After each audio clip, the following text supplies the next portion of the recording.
are subject to sure Y el evidence tema of God. es Well, these ciertísimas words, very evidencias well-known de Dios. Y words. bueno, estas palabras aquí bien conocidas del Señor Jesucristo, donde dice, os es necesario nacer de nuevo. No te maravilles de que te dije, os es necesario nacer de nuevo. No te sorprendas, no te maravilles, no te sorprendas, dicen muchas traducciones. No te maravilles ante esto. No te maravilles, no te sorprendas.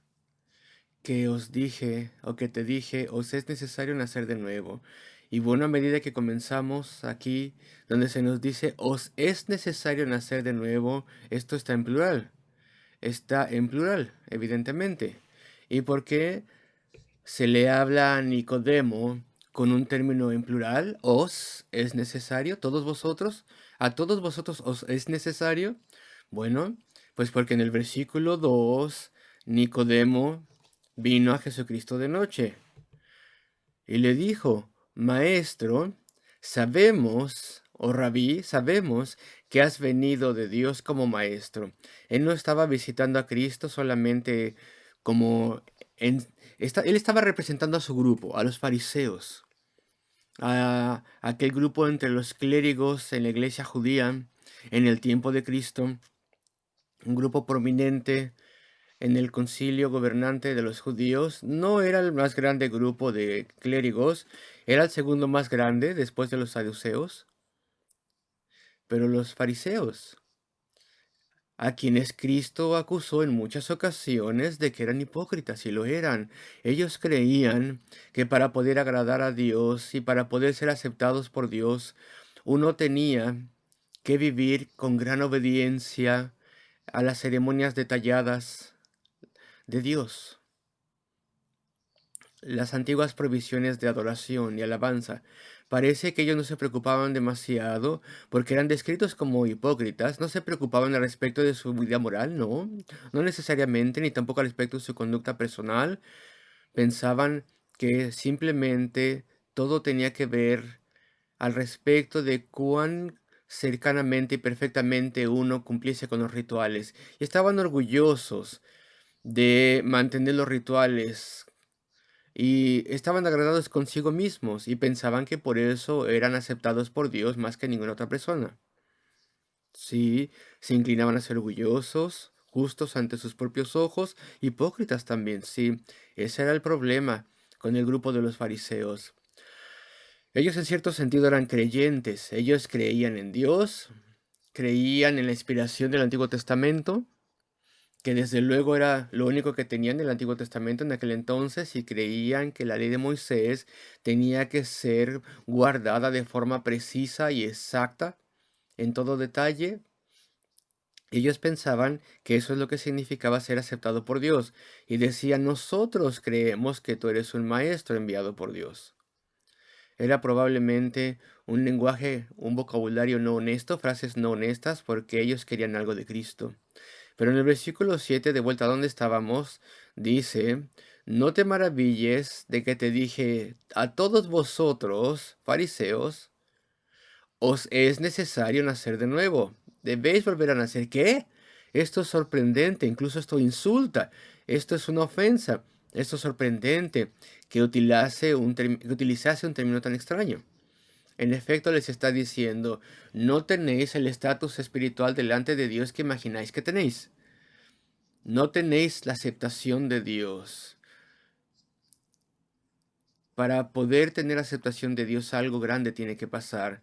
Tú necesitas volver a nacer. Ninguno de vosotros habéis vuelto a nacer, parece decir. Tal vez algunos de ellos sí, pero en términos generales, muy pocos, que uno podía decir ninguno de vosotros. Vosotros, fariseos, no tenéis vida en vosotros, no tenéis relación viva y verdadera con el Dios viviente, no estáis caminando con Él, no tenéis conocimiento del reino de los cielos. No os maravilléis que os dije, os es necesario nacer de nuevo. No te maravilles de esto. Teniendo un problema de credulidad los fariseos, ese es su problema. No tenían ninguna noción de la gracia. Esa palabra tan maravillosa, gracia, que se menciona en la Biblia. la cual significa que la salvación es simplemente algo que no merecemos, es algo de lo cual no tenemos ningún mérito, no nos lo ganamos, no podemos asegurarla a través de nuestros logros en la justicia. Somos demasiado pecaminosos como para poder vivir la pureza de vida y perfección de vida que algún día pudiera ganarnos aceptación con Dios. Tenemos que recibir la salvación que venga de Dios, y esto en respuesta a la fe y arrepentimiento, y esto lo recibimos libremente, gratuitamente. Dios nos lo tiene que dar en su gran misericordia y amabilidad. Él tiene que ganar, Él tiene que darnos la salvación y representarnos al ganar la salvación para nosotros. Queridos amigos, no les puedo decir lo suficiente al respecto de esto. Seguro que saben al respecto de esto, cómo Cristo vino de lo alto. Él era la segunda persona de la Trinidad, no que fuera segundo en importancia. Decimos la segunda persona, Padre, Hijo y Espíritu Santo. Él, es el mismo Dios, exactamente igual Dios, con el mismo poder y sabiduría, que todo lo sabe. Todos los atributos de Dios son compartidos por la Trinidad, y solamente hay un Dios, una esencia divina, un solo Dios, pero de forma misteriosa y maravillosa. Hay tres personas que son divinas, tres personas divinas en esa esencia divina, la deidad, Dios, el gran misterio de Dios. Y la segunda persona de la deidad, Jesucristo, se hizo hombre, entró a este mundo, se hizo hombre con personalidad humana para poder ser nuestro representante, para poder sufrir y morir en una agonía terrible como un hombre debería y tendría que sufrir por su pecado. Él sufrió para poder tomar el castigo de nuestro pecado sobre su persona, sobre sí mismo. Él vino a sufrir y a morir. Y él sufrió 6 horas en la cruz del Calvario, 3 de estas horas en terrible oscuridad, lo cual significaba e implicaba, tenía implícito lo que Dios estaba haciendo, que lo más sorprendente estaba tomando lugar, lo más sorprendente en la historia del universo estaba tomando lugar en ese momento. Dios, de forma imposible, por así decirlo, estaba poniendo una eternidad de castigo que nosotros merecemos en tan solo unas cuantas horas. Dios comprimía ese castigo y Cristo lo estaba tomando ese castigo. Y debido a que eso hizo Él y sufrió y murió, el Dios Santo, quien está juramentado a castigar el pecado, entonces, porque Cristo ha muerto, ya puede ejercitar su amor y perdón para con nosotros. Nuestro pecado ha sido castigado si nosotros creemos en Cristo. Él ha pagado el precio y Él lo ha quitado del medio. Y cuando hablamos al respecto de la gracia y decimos entonces que la salvación tiene que ser recibida como un regalo, y los fariseos no sabían nada respecto de esto. Y cuando ellos escucharon al respecto de esto, tenían un problema de credulidad. No podían entenderlo. ¿Salvación libre, gratuita? ¿Qué es esto? Ellos tenían una gran dificultad.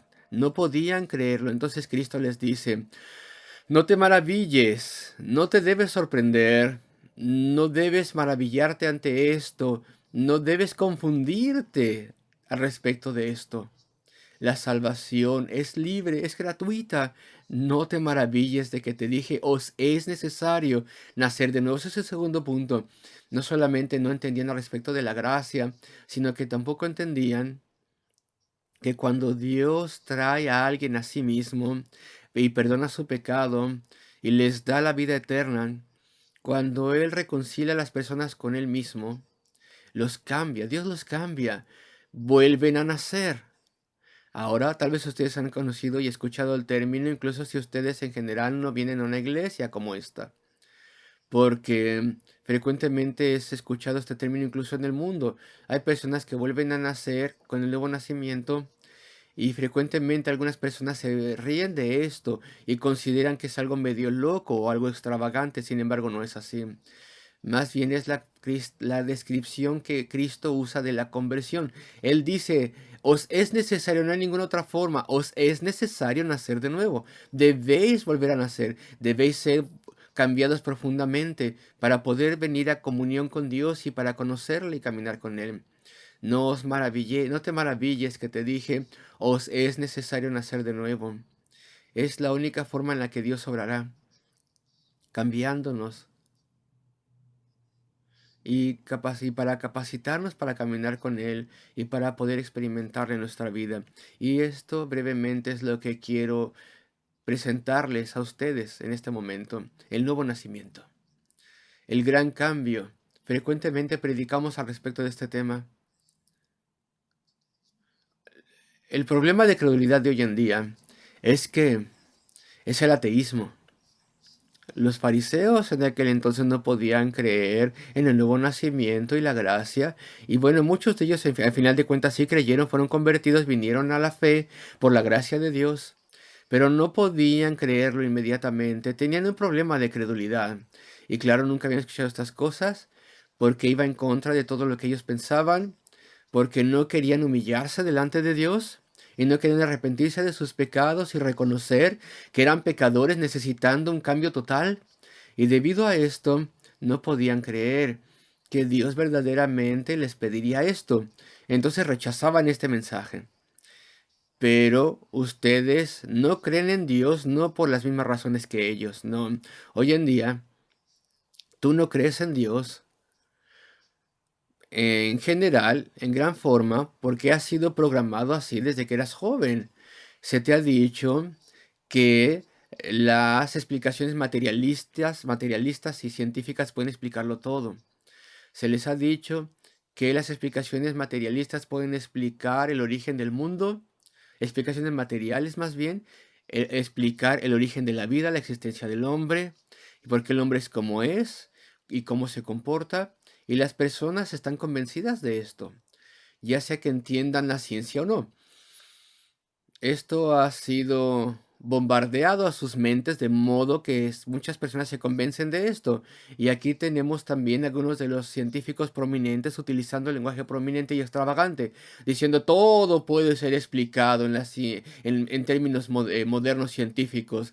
Y si algo no se puede explicar hoy en día, no se preocupen, todo podrá ser explicado en el futuro. Esa es la confianza que se proyecta en estos días. Si hay algo que sea un misterio en el momento, en este momento, pues no lo será así en unos cuantos años. La ciencia puede explicar todo. Ya entonces no hay cabida para Dios, ya no hay cabida para una explicación de las cosas que no sea material, una dimensión no material. No hay cabida para las explicaciones espirituales y para el ámbito espiritual. Y claro que ahí es donde se equivocan muchos científicos. Y debo decir que también hay muchos científicos que em, cuyo vocabulario es bastante irracionable. Por ejemplo, cuando un científico, por más educado que sea y capaz que sea, diga todo puede ser explicado, será explicado, pues de forma científica, pues está sobrepasando lo que él sabe, lo que conoce, está hablando de forma fuerte y podría pasarme un rato, bueno, incluso con conocimiento limitado, dándoles ejemplos de cosas que no, cosas muy importantes que no pueden ser explicadas para nada por la ciencia, para nada. Y en estas explicaciones científicas al respecto de la vida y el origen de la vida y la existencia, allí hay problemas que no se pueden resolver, cosas que no han podido ser resueltas ahora y que verdaderamente destruyen toda la idea de que uno puede explicarlo todo de forma material. No voy a mencionar detalles ahora, aunque sería interesante hacerlo. Les puedo dar un ejemplo, si ustedes están curiosos de que yo se los dé. El tener conciencia de las cosas. ¿Qué es el tener conciencia de las cosas? Este es solamente un ejemplo de muchos que podríamos mencionar. ¿Acaso el mundo científico sabe algo al respecto de que tengamos, del por qué tenemos una conciencia de las cosas y cómo esto se relaciona al cerebro? Como estoy seguro que se relaciona de muchas formas. ¿Hay alguna evidencia de que seamos conscientes de las cosas y su mecánica, los procesos que operan en el que estemos conscientes de las cosas, la concienciación de las cosas y la conexión con la actividad cerebral? No, no lo hay. No hay conocimiento de esto. En años recientes, algunas personas que están estudiando esto o intentando estudiarlo científicos han ya dicho que esto es un problema difícil. Algunos neurólogos reconocen que estamos como a 1000 años, este es un lenguaje extravagante evidentemente, pero que estamos como a 1000 años de poder entender lo que es la concienciación de las cosas. Y lo que ellos quieren decir es que el trabajo de entender por qué estamos conscientes de las cosas y somos conscientes de las cosas ni ha comenzado ni lo entendemos. Sin embargo, el estar consciente está en todas partes. El entendimiento de que estás aquí, de que estás vivo, de que tienes un entorno. Todo ser humano que ha nacido tiene conciencia de las cosas. Todo ser humano a través del mundo es, es el fenómeno presente más obvio de que somos seres conscientes, que sabemos que, que las cosas están pasando y aún así no se entiende, no se sabe nada respecto de esto y aún así hay algunos que dicen no hay cabida para el alma, no hay cabida para el pensamiento espiritual, no hay cabida para Dios, todo puede ser explicado.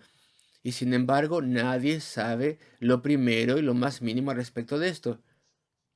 Y este asunto de estar conscientes de las cosas, la concienciación de las cosas.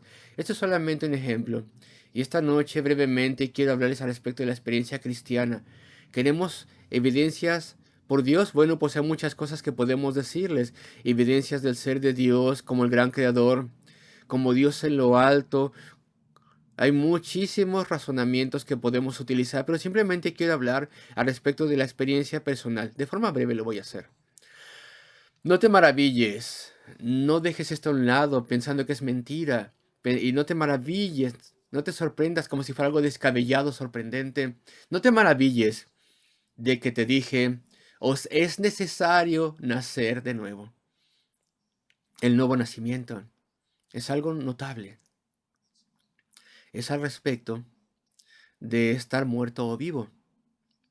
Tú puedes estar vivo y aún así de forma espiritual puedes muy bien estar completamente muerto. Mira el versículo 3, por favor, si tú tienes tu Biblia abierta aquí en Juan 3. Respondió Jesús y le dijo, de cierto te digo, que el que no naciere de nuevo no puede ver el reino de Dios. Si no naces de nuevo no puedes tener una nueva vida. No puedes ver. El sentido aquí, es decir, ni siquiera puede ver el reino de Dios. Ese es el sentido aquí del griego. No puedes probarlo, no puede conocerlo, no puede caminar en él. No puede tener ninguna experiencia del cielo para nada. Eso es algo sorprendente. Entonces el nuevo nacimiento significa una experiencia totalmente nueva en tu vida, a través de la cual vuelves a comenzar. No te sorprendas de estas cosas. Versículo 4. Nicodemo le dijo, ¿cómo puede un hombre nacer siendo viejo? ¿Acaso está siendo sarcástico? ¿O verdaderamente está tan perplejo que dice esta protesta? ¿Cómo puede un hombre nacer siendo viejo? ¿Puede acaso entrar por segunda vez en el vientre de su madre y nacer?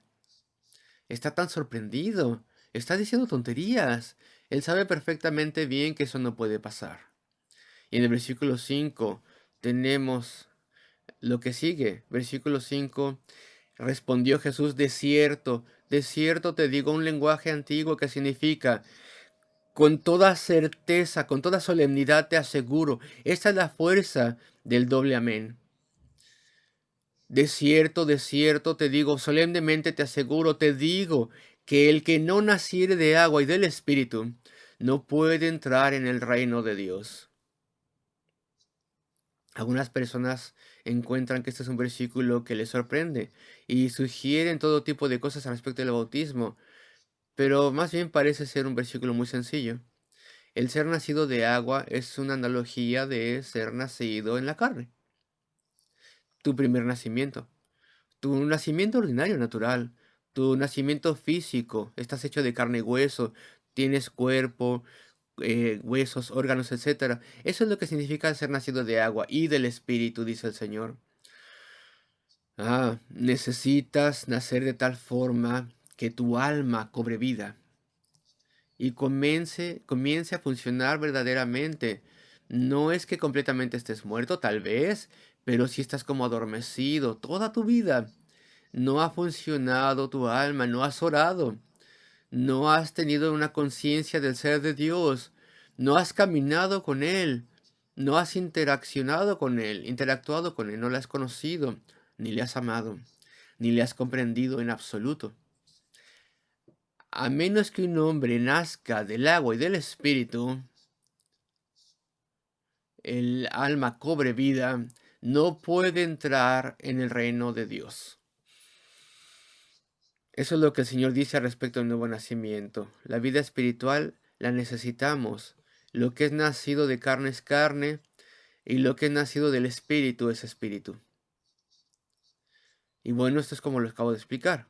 Y después el versículo 7 que ya vimos, y versículo 8. Miren esto. ¿Entiendes los versículos si te los leo? El versículo 8, el viento sopla de donde quiere y oye su sonido, mas ni sabes de dónde viene ni a dónde va. Así es todo aquel que es nacido del Espíritu.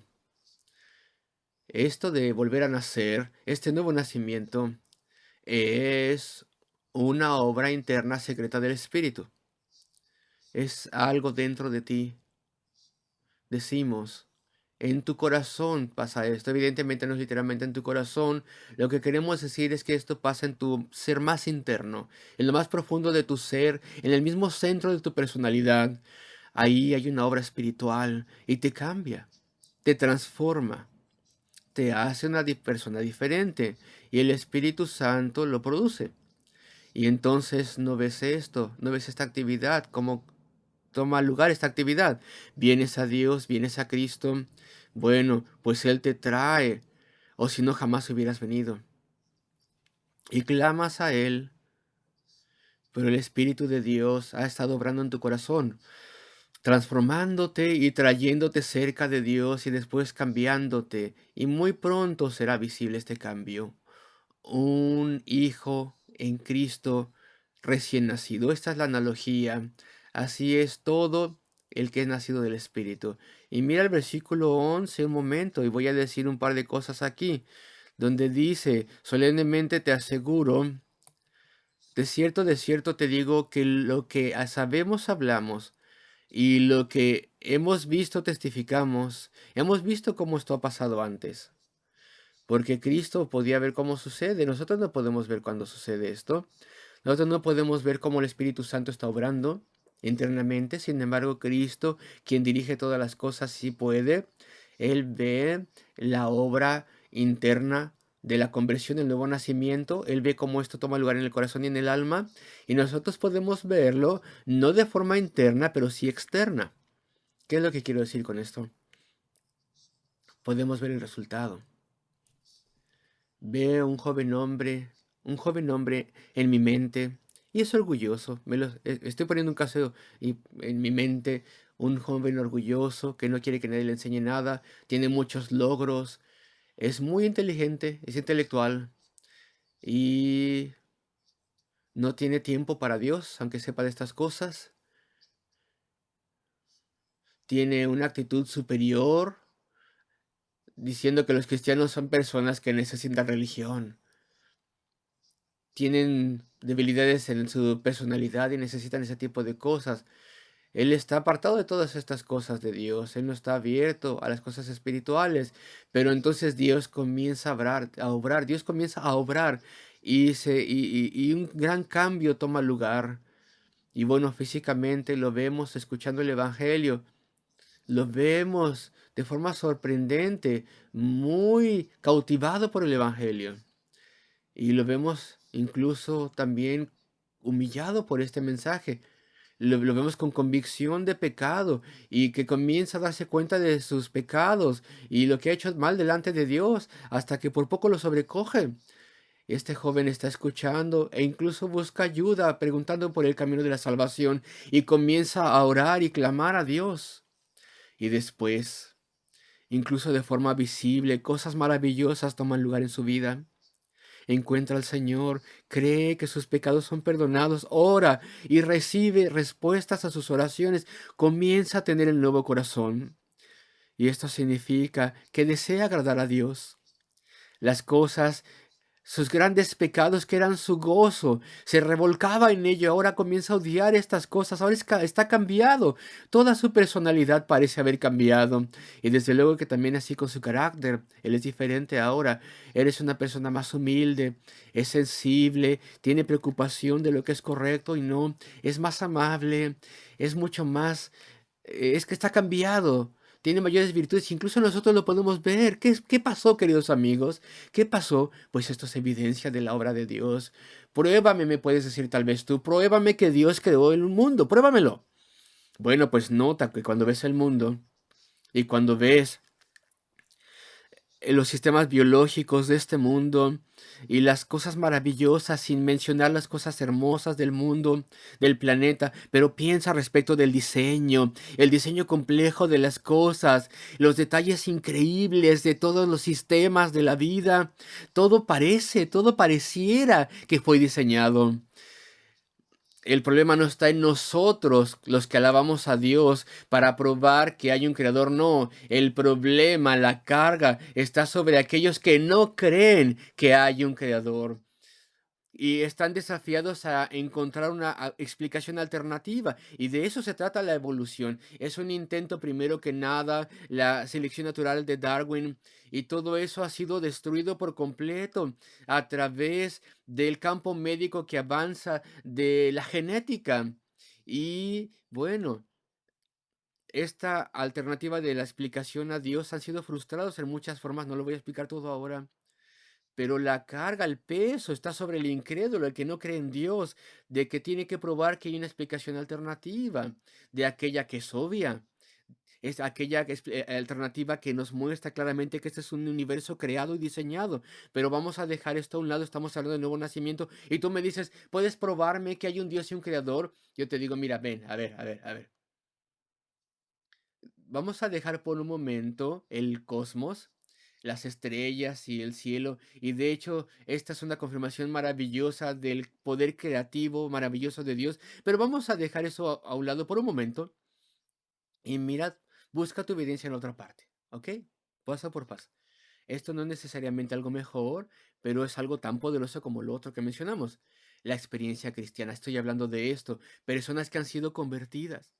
Las personas que han experimentado ese grande cambio, las personas que han sido transformadas y pasadas de un tipo de vida a otra, personas cuya naturaleza ha sido cambiada, personas que han sido perdonadas por Dios y Él ha comenzado el proceso de purificarles y reedificarles y hacerles dignos para Dios. El proceso mismo que será completado desde luego cuando seamos llevados al cielo. Mira la diferencia, mira el cambio. Estas son el tipo de cosas que tengo en mente. De cierto os digo que hablamos aquello que conocemos. Estas son cosas ciertísimas, cosas que podemos verificar, que si tú vuelves a nacer, eres una persona cambiada y eres traído a unión con Dios. Tú puedes probarlo, tú puedes verlo. La analogía del nacimiento, ¿acaso no es maravillosa? Mi tiempo ya se terminó y creo que casi no hemos avanzado nada y mi tiempo prácticamente ya se terminó. El nacimiento, una nueva persona. Si tú vienes a Cristo y le buscas, entonces llegas a ser una nueva persona. Él te cambia de tal forma que tienes una nueva. Ese registro grande de pecado y culpabilidad, toda tu vida detrás de ti, todos tus pensamientos y lo que has hecho y hecho, y todo lo que has sido como persona, todo todo tu egoísmo y tu engaño, y todas las cosas desagradables, de la forma que sea, todo ese registro de crímenes y pecados en contra de Dios, son destruidos. Ese registro es destruido. Vuelves a comenzar con ayuda de Dios. Bajo su bendición, con su bendición, ahora eres un hombre o una mujer perdonada. Todo tu pecado se ha ido. Tienes un nuevo registro, una nueva lista, un nuevo periodo de vida, porque ahora vives para siempre con Cristo, en lo alto, en la gloria. Cuando vienes a Cristo, comienzas un nuevo periodo de tu vida. Perteneces ahora a una nueva familia, la familia de los hijos de Dios. Y Tienes la semejanza familiar, tienes amor por Dios, deseo de agradarle. Todavía caes, todavía tropiezas, todavía haces cosas que están mal. Pero ahora el pecado ya no es tu amigo, ahora es tu enemigo y lo odias. Y oras pidiendo ayuda para poder evitar todas esas cosas antiguas que hacías. Tienes la similitud familiar ahora. Y he estado diciendo al respecto de este joven hombre de mi ilustración. Ahora es una persona más amable, más sensible, más gentil. Ahora por completo has cambiado. Tienes nuevas capacidades, nuevo entendimiento, una nueva mente. Puedes entender muchas cosas más en la palabra de Dios. Y tus pensamientos por completo son diferentes, tienes nuevos motivos, nuevo sentido. Ahora puedes escuchar de una nueva forma. ¿Por qué? Porque has vuelto a nacer, porque has nacido a una vida espiritual. Ahora tus oídos espirituales tienen sensibilidad, sensibilidad a la voz de Dios en la escritura. Ahora tienes nuevos labios de forma espiritual. Puedes orar, puedes hablarle al Señor y Él escuchará tu clamor, tus oraciones y te responderá a tus oraciones y te guiará. Tienes nuevos gustos, nuevos deseos. La analogía del nacimiento es profunda, es maravillosa. Las cosas viejas pasaron ya, dice el apóstol Pablo. Todo es hecho nuevo. Puedo mostrarte el nuevo nacimiento en el Antiguo Testamento, el Salmo 87, por ejemplo.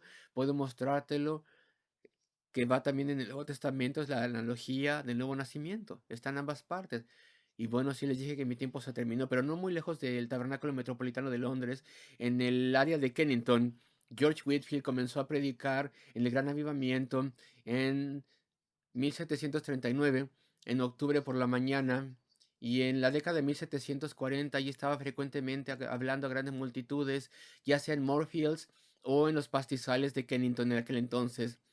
El parque de Kennington que tenemos ahora en Londres era mucho más grande en aquel entonces y había algunos arroyos que fluían a través de él, ríos naturales que ahora están bajo suelo por el centro de Londres. Y las personas eran convertidas en cientos de personas diariamente. Y me acuerdo leer al respecto de un hombre que detestaba la predicación de aquellos primitivos metodistas, George Whitefield y otros en el pastizal de Kennington. Y él era un tendero muy próspero, bebía bastante el hombre. Y bueno, tenía cierta educación razonable para aquel entonces. Y su esposa un día fue a escuchar a George Whitefield como predicaba, y desde el día uno fue profundamente cambiada. Se arrepintió de su pecado, fue convertida a Dios, y su vida cambió, y su esposo se enfureció terriblemente. Y de alguna forma, y yo no creo que esto se pueda hacer hoy en día, pero de alguna forma en aquel entonces, el tipo de leyes de aquel entonces, en 1740 por ahí, en aquel entonces era posible para un hombre si tenía dinero llevar a la esposa delante de un magistrado y que la regañasen públicamente. E incluso que la latigaran si era necesario, castigaran por su supuesto mal comportamiento. Sí, tal vez tú te horrorizas de esto, pero en ese entonces podía pasar, en aquel entonces podía pasar eso. Y este hombre entonces llevó a su esposa delante del magistrado y la acusó con diferentes cosas. Y le preguntaba al magistrado, ¿pero de qué exactamente te estás quejando? Le decía al magistrado, dime exactamente qué es lo que hace y qué es lo que no hace. Y claro que todas las cosas que este hombre decía en su furia eran cosas que el magistrado quería ver en su propia esposa.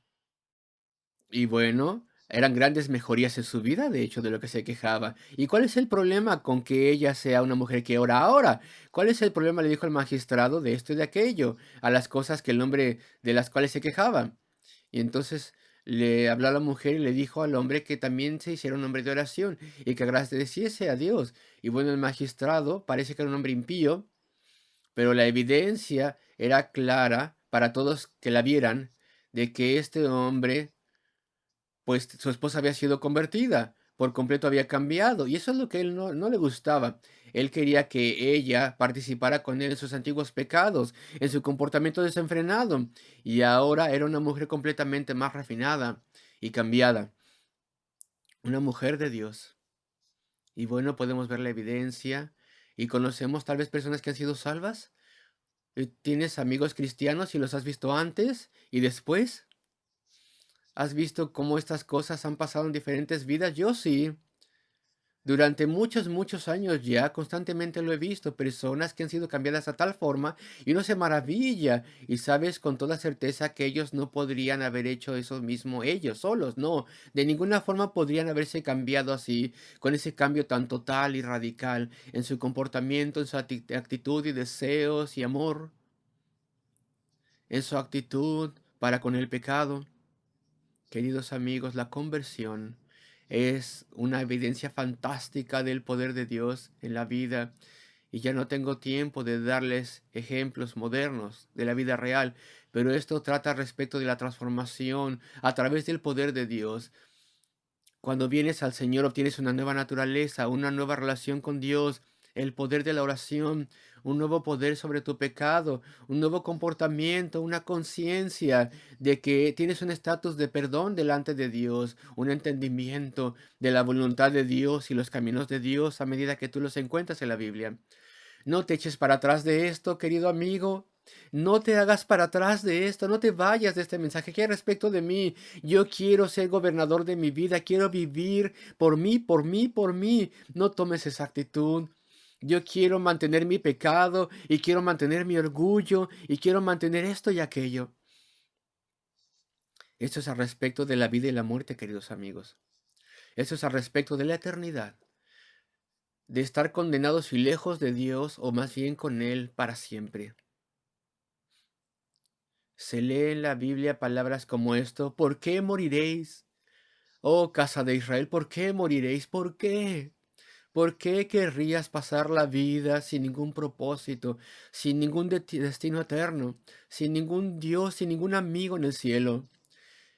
Un alma muerta, sin un caminar espiritual ni relación con Dios, cuando más bien podrías tener felicidad y paz y luz y entendimiento y eternidad.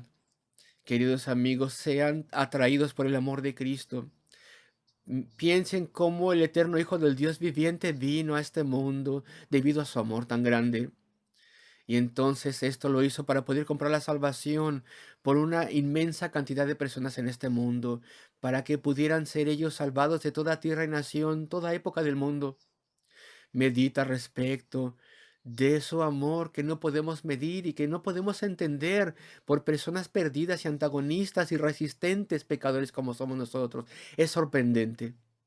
Mediten al respecto de la vanidad de la vida y la, el dolor del corazón que nos dará el confiar solamente en la carne y en hombres y mujeres. ¿Cómo nos dolerá el corazón? Piensa al respecto de la necesidad de tu alma. Ten hambre y sed del perdón de Dios y del Señor.